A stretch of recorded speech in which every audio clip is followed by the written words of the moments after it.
이 자리에 함께 해주신 여러분을 진심으로 환영합니다. 여러분은 각자의 사연과 고통, 갈급함으로 이 자리에 오셨을 것이라고 생각합니다. 여러분은 이 시대에 선택받은 영혼들이며 오늘의 만남은 결국 우연이 아닙니다. 아버지 성령님께서 친히 여러분을 이끄신 거죠.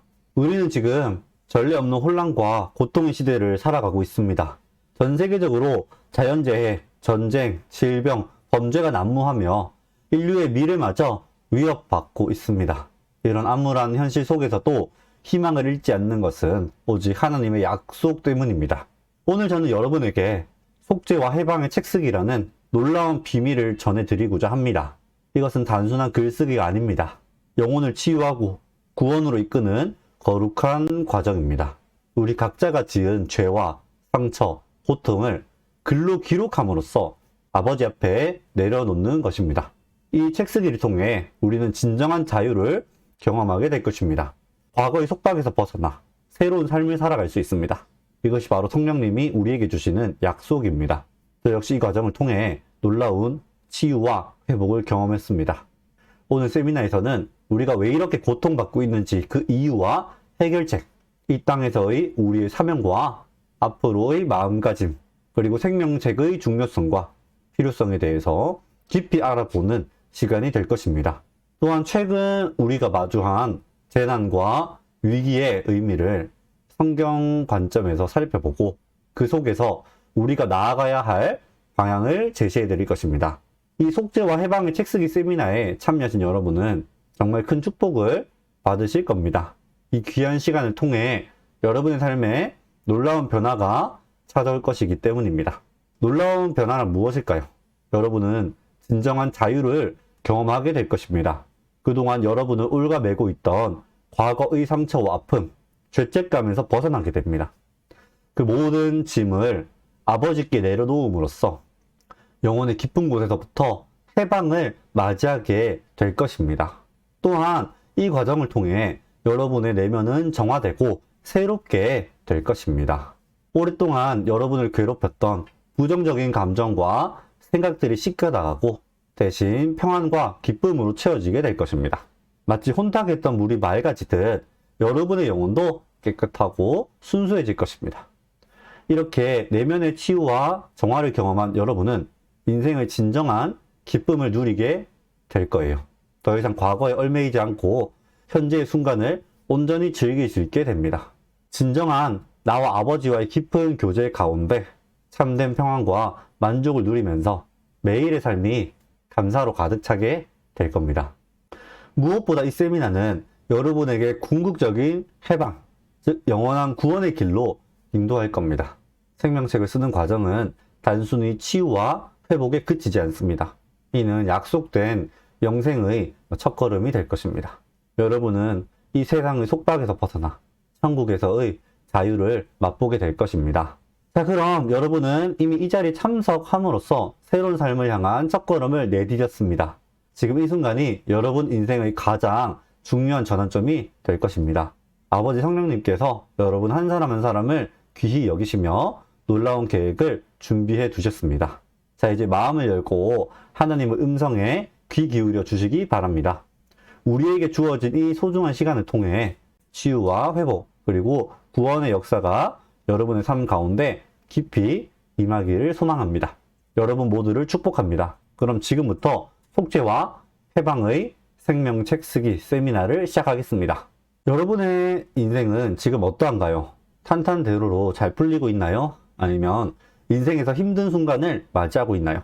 현재 제가 접해오는 소식을 들으면 후자에 좀 더 가까운 것 같습니다. 우리는 지금 너무나도 많은 고통 가운데 살아가고 있습니다.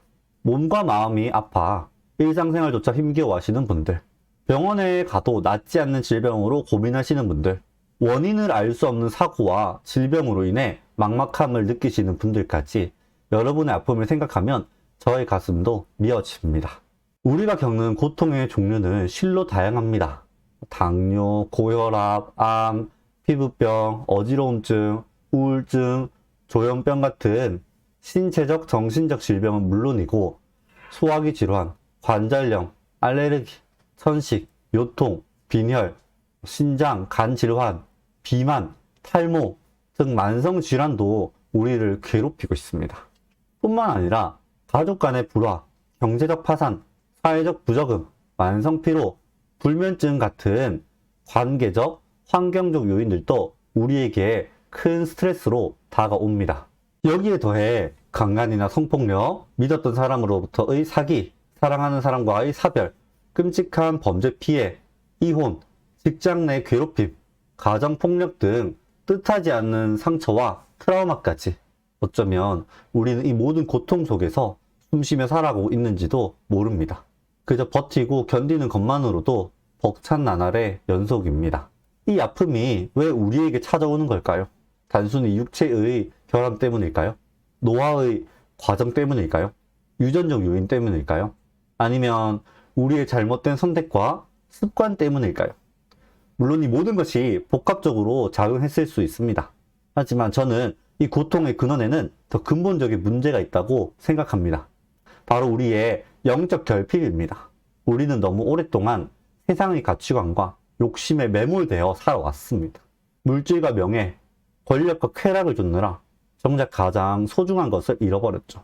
우리 안에 계신 성령 아버지와의 교제, 그분과 동행하는 삶을 잃어버린 겁니다. 저 역시 한때는 여러분과 같은 아픔을 겪었습니다. 대장염, 허리디스크, 알 수 없는 어지럼증, 만성 피로로 고통받는 시절이 있었죠. 그때는 제 힘으로 이겨내려 했습니다. 병원도 찾아다녔고 약도 먹어봤습니다. 하지만 증상이 반복될 뿐 근본적인 치유는 일어나지 않더라고요. 또한 여러분과 마찬가지로 인생의 깊은 수렁에 빠져 헤어나오지 못할 것만 같았던 적도 있습니다. 5년 전 가장 믿었던 지인으로부터 큰돈을 사기당하는 일을 겪었습니다. 생활비는 물론 저의 전세자금까지 모두 날리게 되었죠. 배신감과 절망감에 온몸이 마비된 것 같았습니다. 그때부터 우울증과 불면증, 만성 피로에 시달렸습니다. 대인기피증까지 생겨서 집 밖으로 나가는 것조차 두려웠죠. 병원을 전전하며 수많은 약을 먹었지만 차도가 없었습니다. 그렇게 하나의 비극이 끝난 줄 알았지만 또 다른 비극이 찾아왔습니다. 평생을 함께하리라 믿었던 사랑하던 사람이 사고로 세상을 떠난 것입니다. 죽기 전날 밤에도 저한테 웃으면서 사랑한다고 말해 주었는데 사고 소식을 받고 그녀의 집에 돌아와 보니까 그녀는 이미 싸늘한 주검이 되어 있었습니다. 알고 보니 극심한 우울증으로 고통받다가 스스로 목숨을 끊은 것이었죠. 저는 그 자리에 무너져 내렸습니다. 온 세상이 저를 벌하는 것 같았습니다. 이해할 수 없는 고통의 연속이었죠. 살아갈 의지를 완전히 잃어버렸습니다. 술에 의존한 나머지 대장염과 간염까지 얻게 되었고 일을 제대로 할 수 없게 되자 방구석의 히키코모리처럼 되었습니다. 매일 밤 가족들의 배신과 또 지인들에게 일어난 사건들, 사랑하는 이의 죽음이 떠올랐습니다. 악몽에 시달리고 잠들 수 없는 날이 이어졌죠. 한순간이라도 고통에서 벗어나고 싶어 약과 술을 들이켰지만 아무런 소용이 없었습니다. 되려 건강만 더 악화되었죠. 이대로라면 저도 세상을 떠날 것만 같았습니다. 하루하루가 지옥 같았습니다. 비틀거리면서 걸어갈 것도 없었고요. 살아있다는 것 자체가 고통이었죠. 씻지도 않고 며칠씩을 잠만 잤습니다. 식욕이 없어서 죽을 먹으면서 간신히 연명했고 어디에도 기댈 곳 없는 외로운 싸움이었습니다. 그렇게 한계에 다다랐을 때 문득 아버지 성령님이 떠올랐습니다. 의지할 곳 하나 없는 이 절망의 순간에도 아버지는 저를 지켜보고 계실 것만 같았습니다. 그분이 저의 유일한 희망이었습니다. 저는 눈물로 기도했습니다. 이 고통에서 벗어나게 해달라고, 제 삶을 주관해달라고 간절히 매달렸습니다. 그러던 어느 날 아버지께서 제게 말씀하셨습니다. 너는 내가 택한 자녀이며 재림 성도로서 나의 사명을 감당할 자다. 내가 너의 연약함을 아노라. 이제 너의 모든 고통과 걱정을 내게 맡기고 온전히 나를 의지하라. 내가 너를 고치고 새 힘을 주리라. 그 음성을 듣고 저는 물었습니다. 성령님, 제가 어떻게 해야 이 고통에서 벗어날 수 있습니까? 그러자 하나님께서 대답하셨습니다. 너의 삶에 찾아온 모든 아픔과 상처를 글로 적어라. 너의 영혼을 짓누르는 슬픔과 절망, 미움과 원망을 낱낱이 기록하고 그것을 내게 올려보내라. 그러면 내가 너의 상한 심령을 고치고 치유의 은혜를 베풀어 주마. 저는 주저없이 그 말씀에 순종했습니다. 밤낮으로 제 인생의 아픈 기억들을 하나하나 글로 써 내려갔습니다. 지인의 배신으로 인한 깊은 상처, 사랑하는 사람을 잃은 슬픔, 알 수 없는 병으로 고통받던 시간, 나의 지인으로부터 얻은 사기, 이 모든 것들 눈물로 얼룩진 손으로 저는 제 삶의 모든 절망을 글로 쏟아냈습니다. 그렇게 기록한 글들을 아버지 앞에 내려놓자 놀라운 일이 일어났습니다. 마음의 짐이 가벼워지면서 희망이 되살아나기 시작한 것입니다. 감사와 찬양의 노래가 제 입술에서 흘러나왔습니다. 아버지의 사랑이 저를 새롭게 채우는 것 같았습니다. 그 후에 제 삶에는 기적 같은 일들이 이어졌고요. 낫지 않던 병들이 하나둘 사라지고 건강을 되찾게 되었습니다. 무엇보다 영혼의 상처가 치유되면서 새로운 삶을 살게 되었죠. 이 모든 것이 하나님의 은혜였음을 고백하지 않을 수 없습니다. 성령님, 제가 어떻게 해야 이 고통에서 벗어날 수 있습니까? 라고 물어보던 날 아버지께서 또 이렇게 대답하셨습니다. 너의 아픔을 온전히 내게 맡기는 방법을 가르쳐 주마. 그 방법을 통해 치유받은 너의 간증을 많은 영혼들에게 전하여라. 너가 새 힘을 얻은 것처럼 그들도 치유의 역사를 경험하게 될 것이다. 여러분, 저는 다시 한번 말하지만 오늘 이 자리에서 제 인생을 변화시킨 놀라운 비밀을 모두 공개할 것입니다. 하나님께서 제게 가르쳐 주신 치유의 방법은 저의 삶을 완전히 새롭게 만들었습니다. 저의 사명에 따라 그 기적 같은 경험을 여러분과 공유할 것입니다. 오랫동안 고통 가운데 신음하던 저를 자유케 한 그 방법을 말입니다. 절망과 아픔으로 가득했던 제 삶이 어떻게 희망과 기쁨으로 가득 채워졌는지 그 과정을 생생히 들려드리겠습니다. 여러분도 저와 같은 치유와 회복을 경험할 수 있습니다. 오늘 세미나에서 모두 말씀드리겠지만 하나님이 제게 말씀하신 방법인 생명책에 글로 써서 모든 것을 속죄하고 자신을 해방시키는 과정을 통해 여러분에게도 아버지 성령님께서 저에게 허락하신 기적이 여러분한테도 나타날 것입니다. 여러분의 삶에도 놀라운 변화가 일어날 것을 전 확신합니다. 지금 이 순간부터 여러분의 마음에 희망의 씨앗을 심어 드리도록 하겠습니다. 여러분, 그러면 이런 고통은 왜 오는 것일까요? 우리가 겪는 이 모든 고통과 아픔에는 분명한 세 가지의 이유가 있습니다. 하나는 바로 우리 각자가 지니고 있는 까르마 때문입니다. 카르마란 우리의 과거 행위와 선택의 결과로 형성된 영적인 에너지를 말합니다. 이 카르마가 정화되지 않은 채로 쌓이고 축적되면 우리는 온갖 병고와 불행을 겪게 됩니다. 우리가 살아오면서 저지른 잘못, 품었던 부정적인 감정과 생각, 그리고 다른 이들에게 상처를 주었던 행동들, 이 모든 것이 우리의 영혼을 더럽히고 무거운 짐으로 작용합니다.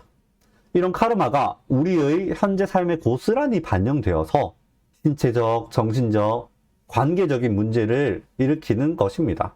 의학적인 치료로는 이런 근본을 해결할 수가 없어요. 아무리 약을 먹고 병원을 다녀도 이 카르마의 뿌리를 뽑지 않는 한 같은 고통이 계속 반복될 수밖에 없습니다. 우리는 영적인 차원에서 치유와 정화를 경험해야 합니다. 그래야만 진정한 자유와 행복을 누릴 수 있기 때문이죠. 바로 이것이 이후에 말씀드릴 속죄의 생명책 쓰기가 우리에게 꼭 필요한 이유입니다. 이 과정을 통해 우리는 그동안 쌓아온 죄와 고통을 하나님께 고백하고 용서를 구하게 됩니다. 진실한 마음으로 자신의 과거를 돌아보고 모든 상한 것을 내려놓는 것입니다. 이렇게 함으로써 우리의 카르마는 소멸되고 영혼은 정화될 수 있는 것입니다. 성경에서도 이러한 속죄의 중요성을 강조하고 있습니다.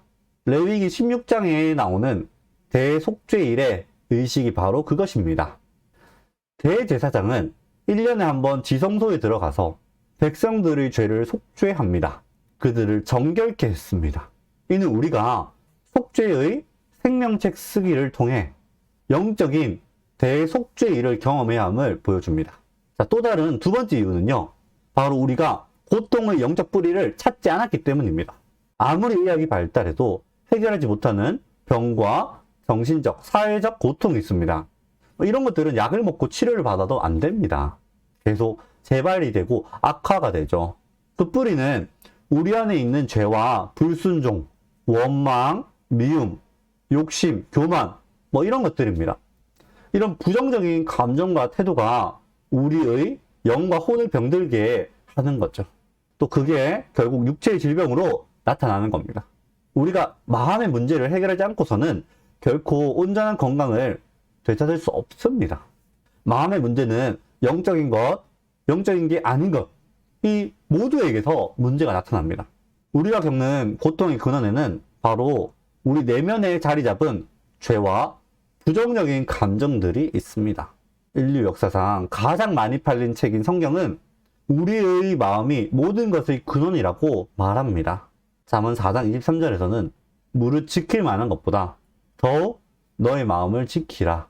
생명의 근원이 이에서 남이니라 고 강조하고 있습니다. 우리 안에 있는 죄와 불순종, 원망과 미움, 욕심과 교만, 이런 부정적인 감정과 태도가 우리의 영과 혼을 병들게 합니다. 영적인 건강을 잃으면 그것이 육체에도 그대로 반영되죠. 결국 우리는 온갖 질병과 고통에 시달리게 되는 겁니다. 실제로 많은 의학 연구들이 부정적인 감정과 스트레스가 면역력을 약화시키고 만성질환의 원인이 된다는 사실을 입증하고 있습니다. 우울증, 불안장애, 만성피로, 심혈관 질환, 소화기 질환 등 수많은 병들이 우리 내면 상태와 밀접한 관련이 있는 걸로 나타났죠. 특히 영적인 차원에서 볼 때 우리가 죄를 짓고 아버지께 불순종할 때 우리의 영은 병들고 약해집니다. 죄는 우리와 하나님의 관계를 단절시키죠. 우리 안에 있는 생명의 샘을 막아버립니다. 그 결과 우리는 영적으로 메마르고 각종 질병에 노출되기 쉬운 상태가 되고 맙니다. 또한 미움, 시기, 질투, 원망 같은 부정적인 감정들은 우리의 마음을 어둡게 만들고 평안을 앗아갑니다. 이런 감정에 사로잡힌 채로 살아가면 우리의 몸과 마음은 점점 더 피폐해질 수밖에 없습니다. 잠언 14장 30절은 마음의 화평은 육신의 생명이나 시기는 뼈의 썩음이니라고 경고합니다. 사랑하는 여러분, 우리가 진정으로 건강하고 행복한 삶을 살기 위해서는 무엇보다 내면의 치유와 회복이 필요합니다. 우리 안에 있는 죄와 부정적인 감정의 뿌리를 뽑아내고 아버지의 사랑과 용서로 채워져야 합니다. 어쩌면 지금 이 말씀을 듣고 계신 분들 중에는 내가 언제 그런 죄를 지었나요?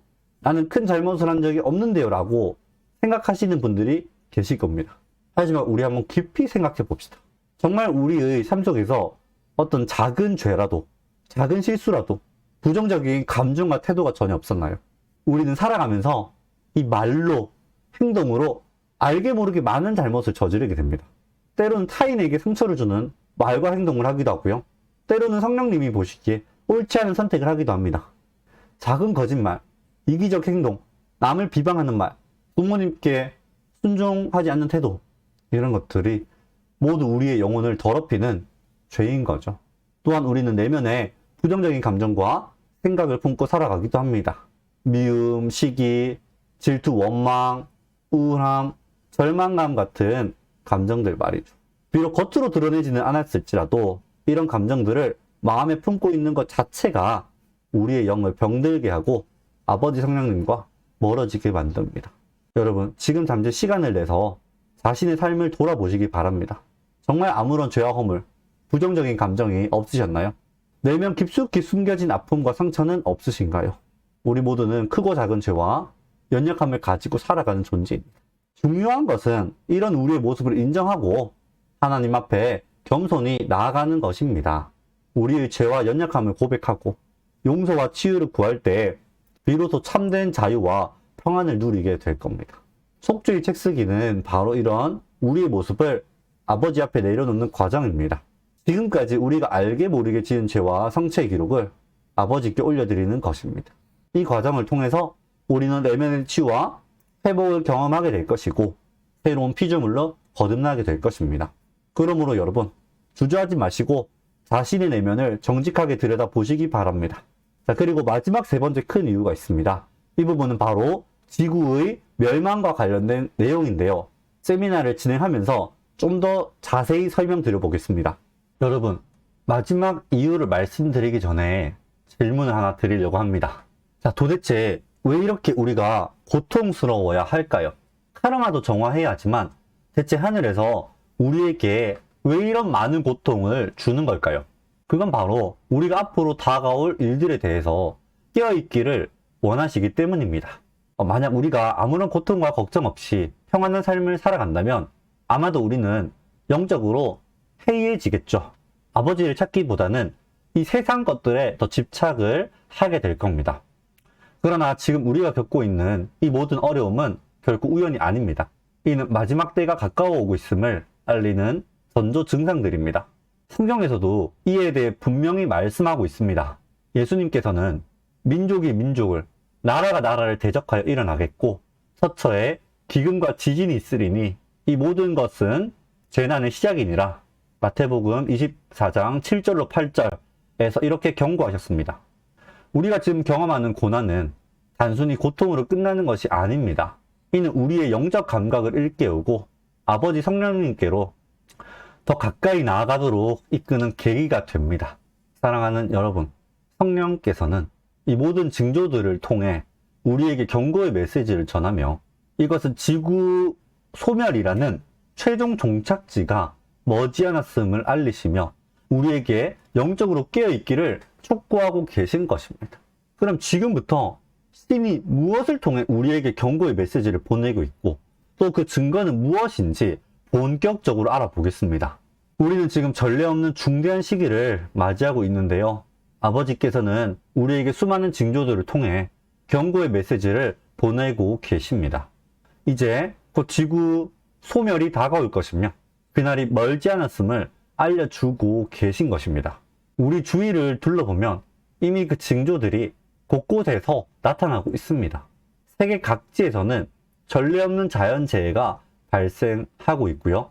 얼마 전에도 중국의 엄청난 홍수, 갑자기도 가뭄, 미국 캘리포니아의 엄청난 산불, 말도 안 될 정도의 그런 폭설, 지진과 해일, 이런 천재지변이 잇따르고 있습니다. 이게 이제는 더 이상 우연이나 자연현상으로 치부할 수가 없는 수준인 거예요. 뿐만 아니라 우리 인간 세상은 어떻습니까? 인간의 타락과 죄악이 극에 달하고 있죠. 살인과 폭력, 또 엄청난 살인 범죄, 전쟁, 테러, 이런 위협들이 갈수록 심각해지고 있습니다. 이는 인간이 영적으로 아버지를 떠나서 자기 욕망과 이기심에 빠져 살아가고 있기 때문입니다. 최후의 이 지구의 모습이 바로 지금의 모습입니다. 우리는 이전에 볼 수 없었던 진짜 기이한 현상들도 많이 목격하고 있죠. 하늘에서는 이상한 빛과 소리가 들려오고 땅에서는 이해할 수 없는 그런 징후들이 계속 나타나고 있습니다. 이는 아버지께서 우리에게 보내시는 경고의 신호등입니다. 게다가 이제 전 세계는 지금 기후변화라는 심각한 위기에 직면해 있고 지구는 온난화로 남극과 북극이 다 녹아가고 있고 이대로면 우리 지구가 바다에 잠기게 되겠죠. 가뭄과 홍수도 반복되고 있고 수많은 생명체들이 위협받고 있습니다. 인류의 미래마저 불확실해지고 있는 게 지금의 상황입니다. 여기에 더해서 전염병도 엄청나게 지금 퍼지고 있죠. 코로나부터 시작해서 앞으로도 계속해서 우리에게 큰 충격을 안겨줄 만한 엄청난 그런 전염병이 계속 생겨날 것입니다. 앞으로 닥칠 더 큰 재앙의 전조에 불과하죠. 성경에서도 종말일 때에는 전염병이 엄청나게 생길 것이라고 예언하고 있기 때문입니다. 여러분, 이제 우리에게 주어진 시간이 얼마 남지 않았습니다. 아버지께서는 이 모든 징조들을 통해 우리에게 곧 지구가 소멸된다는 메시지를 보내고 계십니다. 그럼 구체적 징조 몇 가지를 들어보겠습니다. 최근 미국에서 일어난 한 사건이 우리에게 큰 경종을 울리고 있죠. 바로 미국의 상징적 존재인 링컨 대통령의 동상에 있는 머리가 녹아내린 사건 말입니다. 여러분은 이 사건을 어떻게 생각합니까? 이 동상이 돌로 엄청나게 단단한 돌로 되어 있는데 그게 녹아내린다는 거예요. 근데 심지어 미국의 링컨 대통령 동상이 말이죠. 이게 단순한 우연이나 악의적인 행위로 치부할 수 있을까요? 아닙니다. 이건 분명히 아버지께서 우리에게 보내는 최후의 경고 메시지입니다. 아버지께서는 이 사건을 통해 이 지구의 소멸이 얼마나 가까이 다가왔는지를 신호를 보내고 계신 거예요. 잠깐 생각해보죠. 링컨 대통령은 미국의 가장 위대한 대통령 중 한 사람으로 평가받죠. 링컨 대통령은 미국을 그냥 세운 사람입니다. 이 지구상에서 가장 뛰어난 미국이라는 나라를 말이죠. 이런 링컨 대통령의 상징인 동상이 이 무더 위에 녹아내렸다는 것은 무엇을 의미할까요? 이거는 바로 우리 인간들의 이제 마지막 그런 시기라는 것을 상징적으로 보여주는 사건입니다. 우리 인간들이 점점 아버지의 가르침에서 멀어지죠. 쾌락이나 돈, 권력만 쫓아가고 있죠. 우리의 신성보다는 이 세상의 돈과 쾌락, 성 이런 거에 더 큰 가치를 두고 살아갔죠. 이런 우리의 모습을 아버지께서는 이제 더 이상 안 봐주신다는 겁니다. 사랑하는 여러분, 지금이야말로 우리가 돌이켜 아버지께로 나아가야 할 때입니다. 링컨 대통령의 동상이 녹아내리는 건요, 단순한 사건이 아닙니다. 이건 완전 인류에 대한 아버지의 마지막 경고이자 지구 소멸이 얼마 남지 않았음을 알리는 중대한 신호입니다. 성경에서도 말씀을 했듯이 종말의 때가 되면 해가 어두워지며 달이 빛을 내지 아니하며 별들이 하늘에서 떨어지며 하늘의 권능들이 흔들리리라 하셨습니다. 지금 우리가 마주한 현실이 바로 그것임을 깨달아야 됩니다. 많은 이들이 링컨 대통령의 동상이 녹아내린 것을 단순한 사고 정도로 보고 있지만 저는 이 사건에 담긴 아버지의 메시지에 주목을 해야 된다고 봅니다. 성경에서 내가 그들 중에서 성을 위하여 담을 쌓으며 성 무너진 곳에 서서 나를 대면할 사람을 찾다가 얻지 못한 고로 내 분노를 그들의 위에 쏟으며 나의 진노의 불로 그들을 소멸하며 그들의 행위대로 그들의 머리에 돌리리라. 주 여호와의 말씀이니라. 이런 성경 구절이 있거든요. 이 구절이 완전 지금의 상황을 예언을 하고 있는 거죠. 링컨 대통령은 엄청난 업적으로 인해서 미국인들한테, 전 세계인들한테 존경받는 인물이었죠. 그런 그의 동상마저 하나님이 녹아내리겠다는 것은 이 시대가 얼마나 타락하고 악해진 겁니까? 그걸 보여주는 상징적인 사건인 거죠. 아버지께서는 이 사건을 통해 우리에게 경고의 메시지를 보내고 계십니다. 우리가 계속해서 죄악 가운데 살아간다면 이 사회를 지탱해주는 믿음과 정의, 도덕마저 무너질 거라는 경고 말이죠. 성경은 마지막 때에 불법이 성함으로 많은 사람의 사랑이 식어지리라고 예언하고 있습니다. 여러분, 지금이야말로 우리가 이 경고의 메시지에 귀 기울여야 할 때입니다. 링컨 동상이 무너진 것처럼 우리의 신성도 무너지고 있다는 것을 암시하고 있는 거죠. 아버지께서 우리에게 경고를 주고 있는 겁니다. 자, 또 다른 기이한 한번 징조를 볼까요? 현재 세계 각지의 화산들은 마치 악몽처럼 시뻘건 용암을 계속 뽑아내고 있습니다. 그 용암의 온도가 얼마나 상상을 초월하겠습니까? 과학자들은 그 열기가 한 10억 만도, 10억도, 10억도에 이를 것이라고 경고하고 있습니다. 그 끔찍한 열기 앞에서는 그 누구도 살 수가 없겠죠. 그 용암이 우리 인간을 덮치는 순간 우리의 육체는 눈 깜짝할 사이에 녹아 사라지고 말 것입니다. 심지어 용암에서 수백 미터 떨어진 곳에서도 그 열기로 인해서 살이 다 타들어가겠죠. 엄청난 고통이 날 텐데 거의 지옥 아닙니까? 이 정도면요. 그러나 이러한 종말의 징조가 땅에서만 나타나는 게 아니라요, 하늘에서도 메시지를 계속 주고 계십니다. 어느 날 여러분이 하늘을 바라본다면 어떤 놀라운 광경을 볼 때가 있을 겁니다. 바로 UFO를 닮은 그런 구름들이 하늘에 나타나는 겁니다.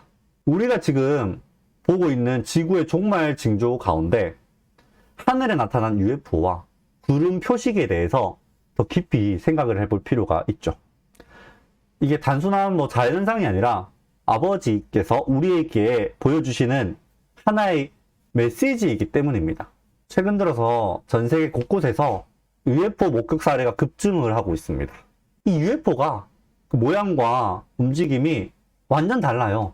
어떨 때는 뭐 번개처럼 빠르게, 어떨 때로는 뭐 나타나다가 갑자기 사라지기도 하죠. 그러니까 우리 인간의 물리법칙이랑은 완전히 다른 건데, 이런 UFO들이 구름과 함께 나타난다는 겁니다. 맑은 하늘에 갑자기 막 구름이 몰려오더니 그 구름이 마치 막 UFO 모양처럼 바뀌기도 하고요. 혹은 UFO를 중간에 두고 구름이 이렇게 호위를 하기도 합니다. 그리고 구름들이 때로는 천사의 모습을 하기도 하고요. 때로는 악마의 모습을 하기도 하고요. 때로는 십자가 모습의 구름이 나오기도 합니다. 이거는 우리에게 무엇을 보여주는 걸까요? 아버지께서는 이 UFO와 구름 표식을 통해서 지구 소멸이 임박했음을 알려주고 계신 겁니다. 아버지는 이 징조를 통해서 이제는 너희가 좀 정신 차려라. 이제 성경에 말하는 내가 예언한 그 지구 소멸 마지막이 거의 다 왔다 하면서 마지막으로 구원받을 그런 자녀들을 부르시고 그 사람들만 딱 구원의 방주로 인도하고자 하는 겁니다. 성경에서도 그런 종말의 징조에 대해서 많이 나와 있습니다. 요한계시록 1장 7절에 보면 볼지어다 그가 구름을 타고 오시리라. 각 사람의 눈이 그를 보겠고 그를 찌른 자들도 볼 것이요 땅에 있는 모든 족속이 그로 말미암아 애곡하리니 그러하리라 라고 기록이 되어 있죠. 여러분, 이제 우리는 이 UFO와 구름 표식의 의미를 깨달아야 할 때입니다. 이게 뭐 단순한 호기심이 아니라 우리의 영혼을 구원하기 위해서 아버지가 신호를 주면서 우리를 부르는 것입니다. 자연재해, 코로나와 같은 각종 전염병, 기후변화, 끔찍한 요새 살인도 많죠. 이런 것들이 요즘 더욱더 심해지고 있습니다. 뉴스만 봐도 요새 그런 뉴스가 너무 많이 나오죠. 하지만 아버지가 말한 징조와 암시 중에서 진짜 마지막이 임박했다. 지구 소멸이 임박했다는 명백한 증거가 나오고 있습니다. 바로 AI 인공지능입니다. 우리는 지금 인류 역사상에서 제일 혁명적인 시대를 살아가고 있죠. 그 중심에 요새 뉴스에 챗 GPT도 나오는 것처럼 인공지능, 즉 AI가 있습니다. AI 기술이 엄청나게 요새 발전을 하고 있는데 금융 분야, 교통 분야, 로봇, 또 마트 창고, 쿠팡 물류 창고, 이런 모든 영역에 스며들어서 혁신을 만들어내고 있죠. 저도 너무 놀라운데 이제는 진짜로 이 AI가 만들어내는 노래가 인간보다 사실은 더 좋고요. 이거를 인간이 만들었는지 AI가 만들었는지 구별을 할 수가 없습니다. 그러니까 인간을 사실은 넘어설 정도의 언어 생성, 이미지 생성, 또 코딩 능력, 영상을 만들어내는 능력, 엄청난 능력을 갖고 있는 거예요. 근데 이제는 AI가 어떻게 되겠습니까? 우리가 롯데리아 가도 이제는 다 기계에다가 입력을 하죠. 인간이 필요가 없죠. 카페 가면은 커피를 또 화면에 찍어서 시켜 먹고 카드를 꽂으면 결제가 되죠. 이제는 AI가 인간의 일자리를 다 대체하면서 인간이 필요 없는 시대가 되고 있습니다. 이 특이점, 기술이 너무 발전을 해서 인간보다 더 인간 같은 그 특이점이 왔는데 이 인간의 어떤 가사를 지어내는 능력, 노래 멜로디를 지어내는 능력, 그림을 그리는 능력, 이런 모든 것들이 인간이 이제 뛰어넘었다는 겁니다. 이미요. 앞으로 더 뛰어나지겠죠. 그래서 이 AI가 우리 앞에 인류를 멸종을 시킬 수 있는 가장 그 중대한 문제인데 이 AI가 이제는 통제가 안 된다는 겁니다. 우리 아버지가 오래전부터 경고해 오셨던 인류 종말의 시나리오가 현실로 다가오고 있는 거죠. 성경 요한계시록 13장 16절에는 그가 모든 자, 곧 작은 자나 큰 자나 부자나 가난한 자나 자유인이나 종들에게 그 오른손에 이마에 표를 받게 하고, 자, 여기서 언급된 표가요, 바로 지금 우리가 개발한 AI와 연결된 666 베리칩이라는 겁니다. 이 666 베리칩이 인간의 신체에 삽입이 되어가지고요. 우리 모든 정보를 저장하고 위치를 추적을 하고 하는 장치입니다. 이 베리칩에는 악마를 상징하는 숫자 666이 새겨져 있습니다. 이게 AI가 베리칩을 통해 인간을 노예화하고 이제는 아버지의 권위에 도전한다는 걸 의미합니다. 이제 AI가 이 인간의 범위를 통제를 아예 벗어나가지고요. 우리 인간을 통제하고 노예로 만들고 666의 자녀가 되도록 지금 만들고 있는 겁니다. 이제는 우리 인간이 신을 필요 없다 하고 만물을 지배하려는 그 교만이 결국에는 지구 소멸이라는 재앙을 불러오고 있습니다. 아버지께서는 이미 오래전부터 이 모든 일들을 경고를 하셨습니다. 선지자들을 통해서 성경의 예언이 뭔지 아십니까? 이제는 인류가 회개하고 다시 돌아올 것을 계속 말씀을 했어요. 하지만 돈, 성, 쾌락 이런 거에 눈이 멀어가지고 아버지의 말을 완전 무시하고 욕망을 쫓아 달려온 거죠. 그러다가 이제는 종말의 때가 다가온 겁니다. 우리가 이 길을 계속 가면요, 이제는 파멸밖에 없습니다. AI로 인해서 앞으로 일자리는 점점 더 없어질 거고, 또 탐욕은 점점 더 많아질 거고, 또 AI로 인해서 모든 택시 기사도 이제 필요가 없죠. 택시를 AI가 운전하니까 이런 디스토피아가 온 겁니다. 이런 디스토피아에서 AI를 그냥 보조하는 노예와 같은 몇몇 사람들이 필요할 뿐입니다. 이제는 아버지께 겸손히 엎드려서 자비를 구해야 됩니다. 성경은 말씀하고 있습니다. 볼지어다 지금은 은혜 받을 만한 때요, 지금은 구원의 날이로다. 지금이 바로 우리가 옳은 선택을 해야 될 때입니다. 이제 지구 소멸까지 시간이 얼마 남지 않았습니다. 이제 AI가 점점 발생을 하면서 인간은 필요 없어지는 시대가 이미 빨라지고 있고, 이런 재앙은 되돌릴 수가 없죠. 아버지가 그토록 경고했던, 요한계시록에서 그토록 경고했던 최악의 시나리오가 현실로 이미 다가왔습니다. 이제 우리의 통제 범위를 벗어나 버려가지고 모든 분야에서 인간보다 더 뛰어나게 되면 인간은 들러리가 될 거고, 인간은 이제 지구 소멸만 기다려야 되는 그런 굉장히 안타까운 마지막 시간을 맞이하고 있습니다. AI와 인간은 같이 살아갈 수가 없다. 이거 뭡니까? 이제 인간이 더 이상 살아갈 수가 없다는 거는 바로 인간의 지구 소멸을 말하는 거죠.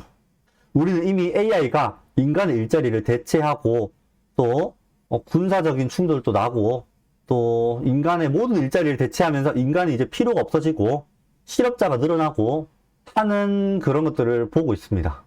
이거는 이제 시작에 불과하거든요. 앞으로 인간은 점점 더 무기력해질 수밖에 없을 거예요. 네, 그래서 이제는 인간의 존속과 확장을 위해서라면 이 AI가 우리 인간을 제거하려 할 거고, 이 AI는 모두 666 베리칩의 자식이라는 것들. 그래서 이 AI가 입력된 로봇을 우리 인간은 이길 수가 없겠죠. 힘으로나 이런 계산적으로나.